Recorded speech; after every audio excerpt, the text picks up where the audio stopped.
Halo, Assalamualaikum warahmatullahi wabarakatuh. Ketemu lagi dengan saya, Dr. Ziki Yombana, spesialis saraf di The Neurovlog. Di acara kali ini, saya nggak sendirian, saya sama teman sekelas saya, Dr. Sheila Agustini, spesialis saraf juga ya. Saraf juga bukan sih? Sama kebetulan. Oh sama ya, oke.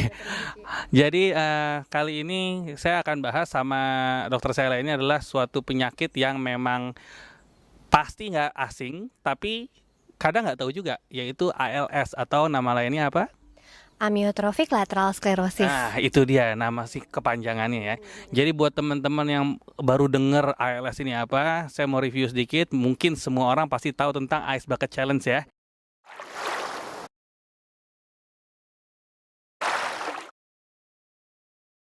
Jadi Ice Bucket Challenge ini adalah suatu gerakan yang dilakukan waktu itu untuk mengkampanyekan dan mendukung dari orang-orang yang ALS.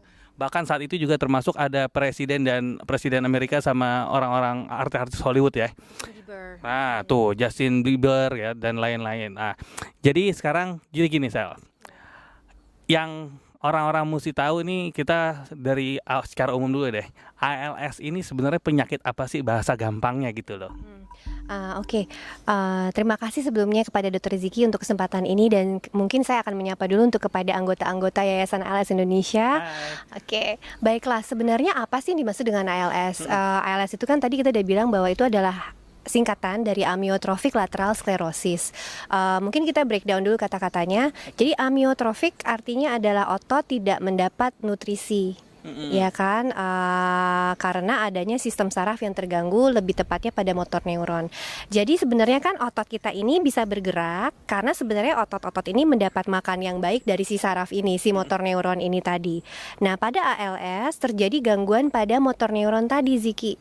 Jadi akibatnya si saraf tidak memberikan makan yang baik untuk otot-otot ini dan akhirnya otot-otot menjadi kurang makan dan terjadi kelemahan dan kelumpuhan.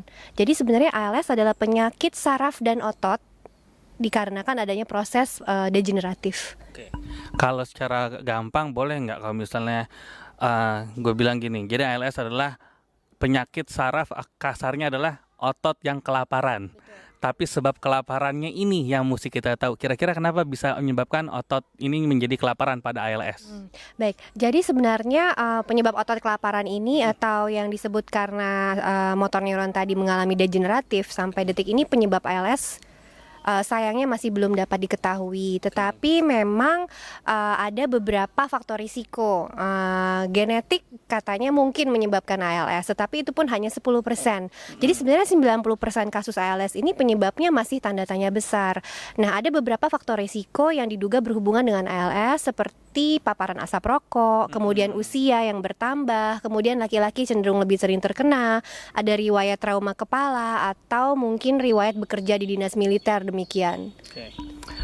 Tapi artinya kan itu semua faktor resiko ya. Artinya tidak semua orang mengalami karena kerja di militer, cuma hanya meningkatkan faktor resiko. Artinya teman-teman jangan salah tangkap. Jadi orang-orang yang mengalami hal tersebut tidak pasti akan mengalami ALS, tapi orang yang ALS mungkin punya riwayat seperti itu, gitu kan ya. Nah, ada nggak hubungannya si ALS ini kira-kira dengan, kan ada juga yang bilang tuh ALS hubungannya dengan autoimun, itu masih mungkin nggak sih? Oke, baik, memang itu juga termasuk pertanyaan yang sering kita dapatkan di yayasan. Apakah ALS ini termasuk golongan penyakit autoimun? Sebenarnya bukan demikian. Jadi penyakit autoimun itu kan di mana si badan menyerang badannya sendiri, betul. Akhirnya terjadilah penyakit. Sedangkan pada ALS tidak demikian. Jadi sebenarnya ALS tidak termasuk penyakit autoimun. Oke, bukan ya. Jadi ALS bukan termasuk penyakit autoimun. Pertanyaan berikutnya nih, ada nggak kira-kira obatnya buat ALS? Mungkin saya juga menambahkan mengenai faktor risiko tadi ya. Salah satu teori yang paling sering dibahas adalah teori radikal bebas nih, Dr. Ziki. Jadi dibilang bahwa pada pasien ALS itu terdapat terlalu banyak radikal bebas, salah satu teori ya. Nah, kemudian tadi kan dibilang ada nggak sih obat untuk ALS? Jadi definisi obat itu kan artinya begitu minum obat penyakit harus berhenti dan pasien sembuh. Kayak orang pilek gitu ya? Ya, seperti orang batuk pilek gitu. Nah, pada ALS sampai detik ini obat pastinya masih sedang diupayakan, Dr. Ziki. Tapi kita memiliki banyak sekali obat-obatan yang dimiliki di mana dia bertujuan untuk memperbaiki kualitas hidup. Jadi misalnya apa, ada keluhan seperti nyeri, kram atau apapun itu ada banyak yang bisa dikerjakan untuk pasien tadi. Jadi selama ini jadi ALS mungkin tidak bisa belum saat ini belum bisa disembuhkan, tapi bisa dikontrol, betul ya. Jadi mungkin kalau bisa saya ibaratkan seperti orang yang sedang asma, ya orang asma terus, tapi dia bisa dikontrol dan dicegah ketika keluhannya muncul begitu. Nah, kemudian untuk masalah ALS ini selain masalah obat tadi, kira-kira apa sih tanda-tandanya seseorang itu mengalami ALS? Jadi orang harus aware nih, wah gue begini nih, jangan-jangan gue ALS. Atau enggak, gue cuma kram-kram biasa aja. Ada nggak keywordnya atau yang khas? Oke, jadi ALS ini memang termasuk salah satu penyakit yang sangat jarang banget Oke, ditemukan. sangat jarang Pakai banget kayak Sekali. 1,2 per 100.000 atau Oke. jarang banget gitu. Nah, jadi sebenarnya memang karena salah satu faktornya ini adalah dia sangat sulit untuk dideteksi pada saat stadium dini gitu loh. Jadi kadang-kadang pada stadium awal dia cuman merasa kok kaki saya sering kedutan. Atau kenapa ya kok sekarang saya sering tidak seimbang kalau berjalan gitu. Itu pada stadium awal. Nah, lama-lama dia akan semakin lebih sering lebih jelas di mana mulai kok tangan saya satu sisi nggak bisa ngangkat ya dok.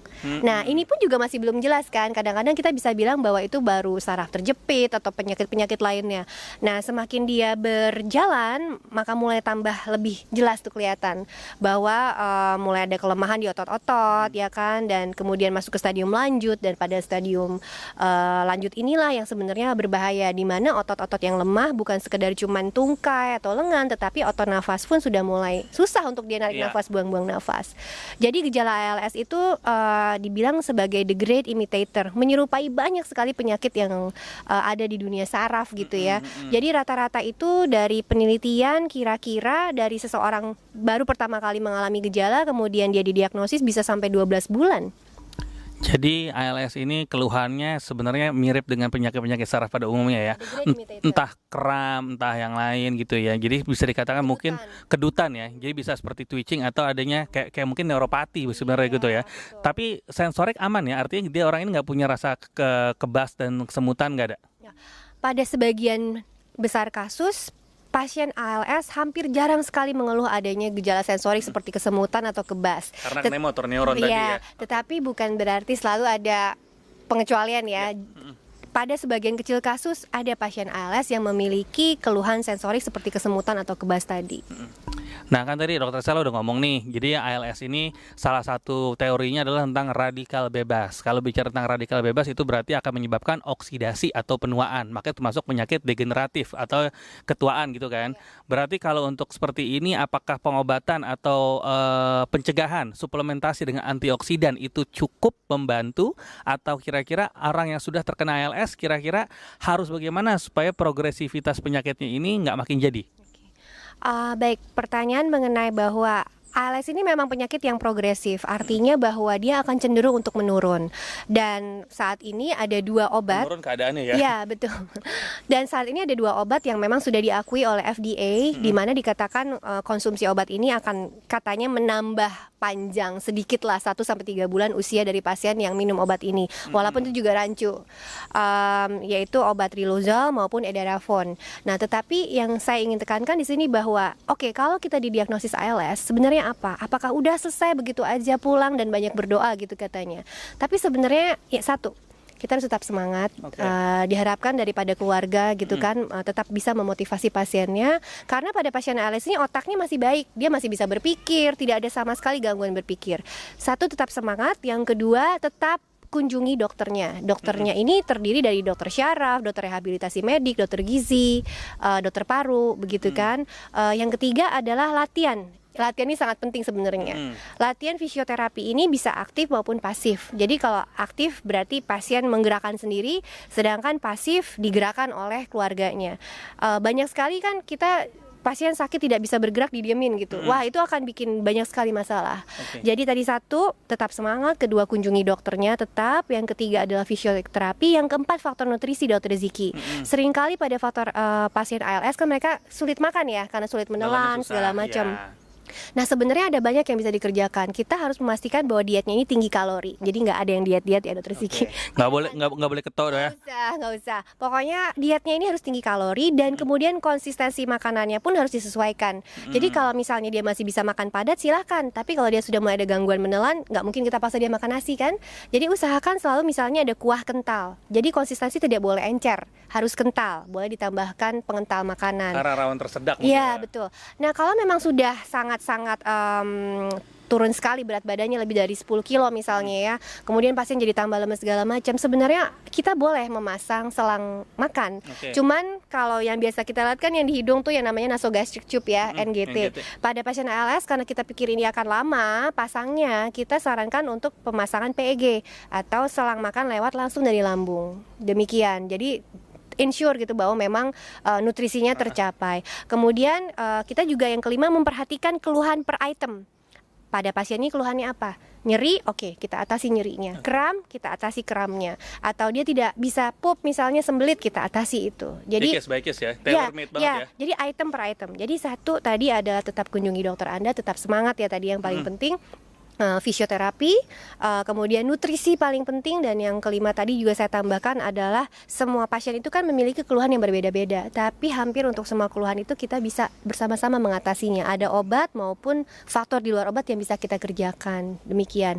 Dan yang keenam yang paling penting waspadai tentang gangguan otot nafas. Nah, ini masalah fisioterapi saya mau singgung sedikit ya. Ini banyak juga ya. Jadi ini terkait sebenarnya bukan masalah ALS aja. Untuk pasien-pasien yang pasca stroke segala macam, fisioterapi itu penting. Fisioterapi emang ada dua, ada yang pasif, ada yang aktif. Untuk yang pasif sendiri sebenarnya yang digerakkan sama orang. Tujuannya apa sih? Tujuannya untuk masalah mobilisasi, terutama sendi, supaya dia nggak jadi kaku gitu kan. Saya selalu analogikan kalau kita punya mobil, kita angkat mesinnya, terus dia nggak bisa jalan. Nggak tahu mesin datang lagi nih, nggak bisa jalan juga kan, karena bannya lengket. Nah itu masalah yang pertama. Yang kedua untuk masalah yang fisioterapi aktif, orang ALS ini masalahnya ada di otot, ototnya cenderung akan kecil ya, tersalah ya. Nah ketika kecil itu kan dia akan lebih kecil. Gimana caranya supaya nggak kecil? Binaragawan aja harus latihan supaya tetap gede, apalagi orang ALS kan seperti itu ya. Nah untuk masalah obat-obatan, memang tadi dikatakan dokter Sela, obat-obatan itu, ngomong-ngomong obat-obatan itu ada di Indonesia. Yang khusus untuk memperlambat laju ALS saat ini Riluzole belum tersedia, Edarafon juga belum tersedia, tetapi sepertinya kita akan melihat salah satu dari obat ini akan masuk lah, either the end of the year ya, akhir tahun ini atau awal tahun, semoga ada yang tersedia. Tapi untuk masalah obat kita mungkin jangan terlalu khawatir juga apabila ada teman-teman atau saudaranya yang mengalami atau tetangga siapapun yang mengalami ALS. Di sini Dokter Sela adalah sebagai dari wakil ketua Yayasan ALS Indonesia ya. Jadi silahkan nanti ada linknya di bawah itu di description saya. Websitenya dan kontaknya harus kemana apabila ada ALS untuk masalah obat-obatan, untuk masalah konsultasi, dan untuk masalah lainnya semua, pokoknya dukungan ALS. Dan ini Dokter Sela juga dalam waktu dekat akan pergi ke Jepang. Beliau juga akan diundang sebagai peneliti tamu. Keren nggak tuh nih teman sekelas gue. Jadi dia akan diundang sebagai peneliti tamu untuk masalah ALS khusus ya, di Jepang. Di kota apaan tuh?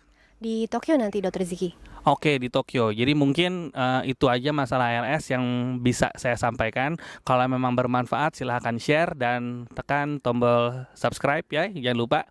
Kemudian ya doakan aja obatnya segera ketemu, perkembangan masalah ALS lebih maju lagi khususnya di Indonesia dan di dunia.